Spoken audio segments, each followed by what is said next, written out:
Hello, algebra students. Mr. Lawrence here, and you're listening to the first ever video recorded in Bradenton, Florida. Yes, it's a couple days before Christmas, and I'm enjoying the surf and the sun and the sand. Well, maybe not the sand so much. Oh, it's in my toes.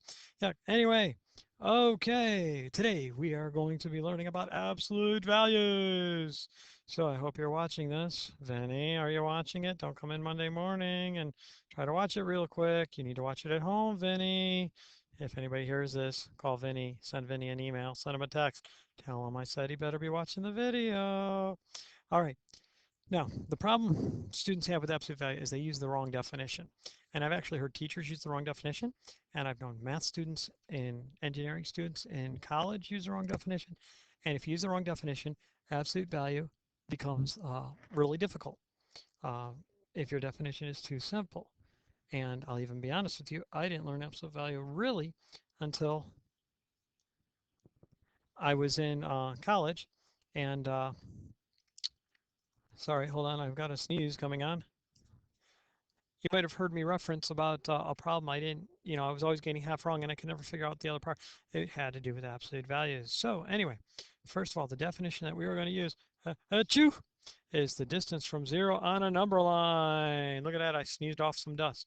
Okay, and so we need a number line. I think I left one around here somewhere. Oh, there it is. And when we try to find the absolute value of 1, we are asking ourselves, how far is 1 from 0 on a number line? That's what it really means. Okay, so there we put a little point at 1. Point, where are you? Point. Let me color him. Ooh, I will make him a pretty color. There we go. Hold on. Fill effect. What color should I make him? Yes, we'll make him red, scarlet for the Buckeyes, which haven't beat the Clemson yet, but they're going to beat them soon. All right, so when I say the absolute value of 1 equals, well, how many spaces from 0 is 1? Well, it's 1 space, right? So the answer there is 1. Okay, what's the absolute value of -4? Well, I need to put a point at -4. Now, you really shouldn't be doing this every single time. This is just a demonstration to see how this works. Okay, and so how many spaces from 0 is 4 on the number line? Well, let's see. 1, 2, 3, and 4.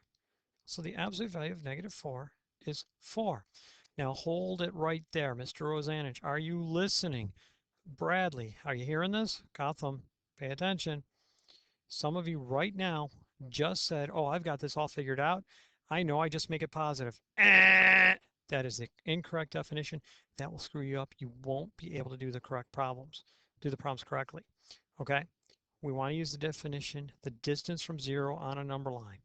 Okay, you're going to see why in 1 second. Let me do this one problem here first.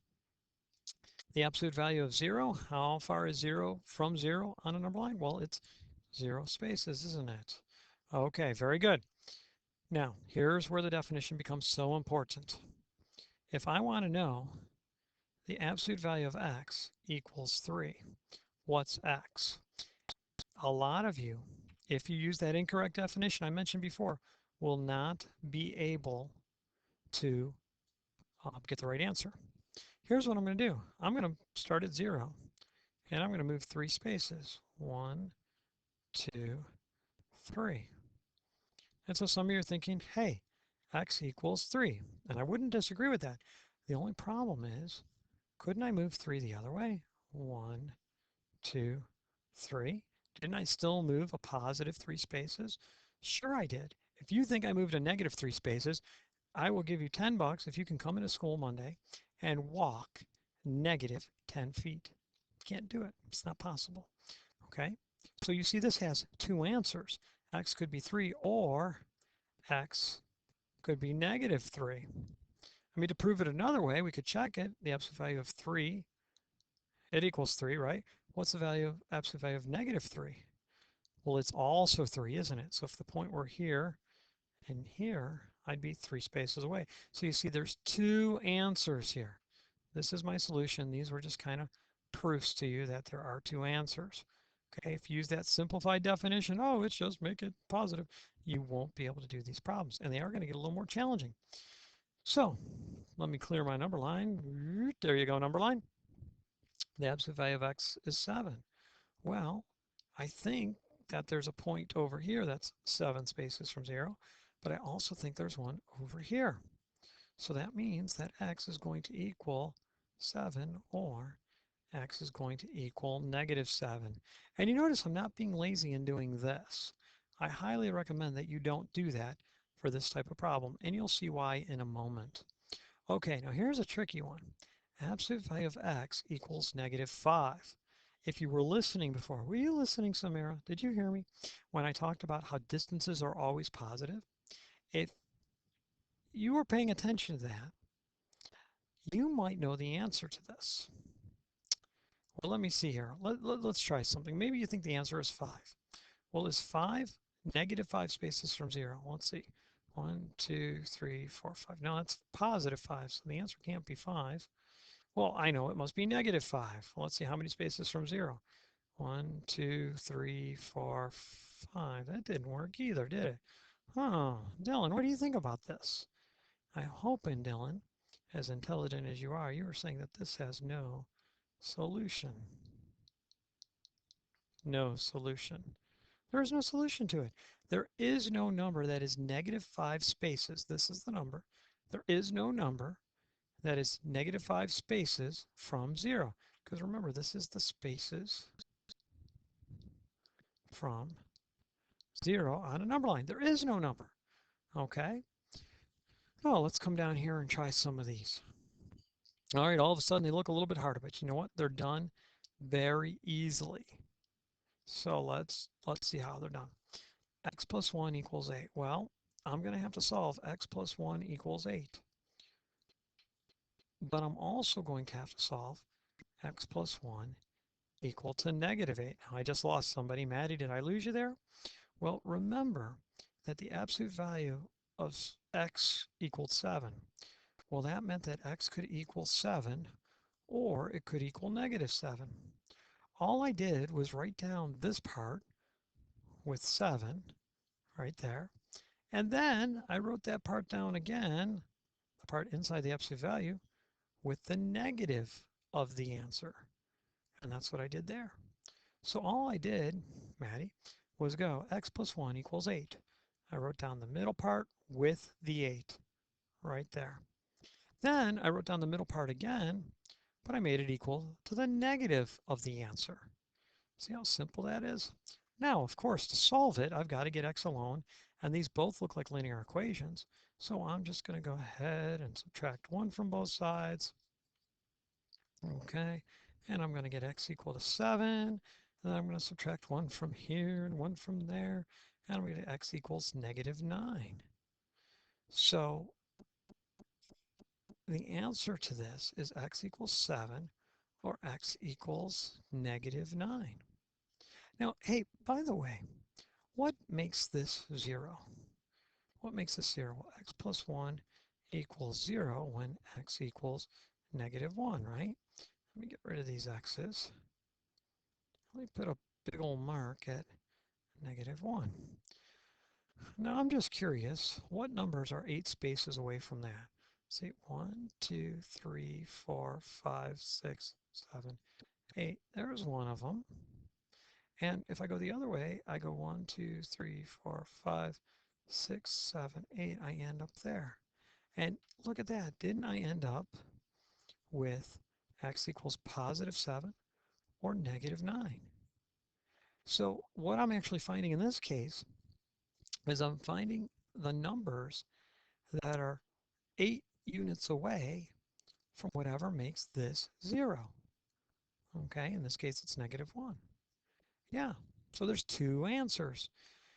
Okay, to set up number 2 here, I'm going to write down 3x minus 4 equals 14, or 3x minus 4 equals -14. Okay, because it's going to get me the 2 answers. Now I'm not going to use the number line on this one to demonstrate because the 14 doesn't show up. But remember, I'm trying to find the 2 numbers that are 14 spaces away from whatever makes this 0. Hey, if we think about it that way, I could kind of cheat. I could go 3x minus 4 equals 0. And I know x is going to equal 4/3 or 1 1/3. I'll bet you the two answers I get are 15 1/3. How did I get that? I added 14 to it. Then I'm going to take 14 away from it, and I believe that's going to be 12 2/3, but it'll be negative. Let's see if I come up with those answers. Okay, so I'm going to add 4 to both sides. By the way, you notice I'm not doing my algebra through the absolute value. I write it as 2 cents as a compound equation with an or in it, and then I actually solve it. Oh, wait, what is this? Sorry, 18. Okay, I'm going to divide by 3. Can divide by 3, and x equals 6. Oh, it didn't come out. I guess my hunch was wrong. All right, but that's okay. See, that's part of testing. You know, I had a gut feeling and I went with it, and I tried to see if I was right. I wasn't, but it's okay. So let's go ahead and solve the other part. I know one answer, 6. So I'm going to add 4 to both sides, and I'm going to get 3x equals negative 10. And I'm going to divide by 3. And I'm going to go mixed number on this because, all right, so I'm going to go mixed number on that. X is going to equal negative 3 1/3. So my two answers weren't right, but it was a good try. I must be misinterpreting this. Don't worry about that. I'll figure it out. All right, so let me see here. There are my two answers right there. Okay. All right. So let's try one more here, and then we can end this video and you guys can practice your homework. All right, so I'm going to write down 5 minus 2x. That's got to equal 35. Or 5 minus 2x equals negative 35. So I'm going to subtract 5 from both sides, which will get me a negative 2x equals a 30. So x is going to equal negative 15. And then over here, I'm going to subtract 5 from both sides. And I'm going to get negative 2x, which is going to equal negative 40. And then divide by negative 2.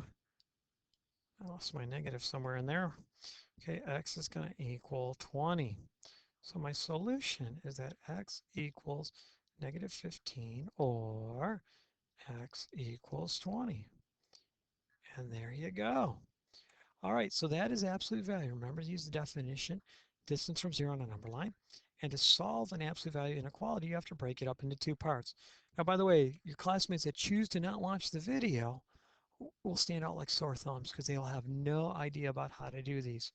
Okay, and the sad part is that they won't get embarrassed and then learn from it. I mean, I'm not trying to embarrass them, but maybe you can do them a favor and tell them to watch the video because Mr. Lawrence warned that they were going to look ridiculous not knowing how to do the problems. All right, so Mr. Lawrence signing off. Have a good night, everybody.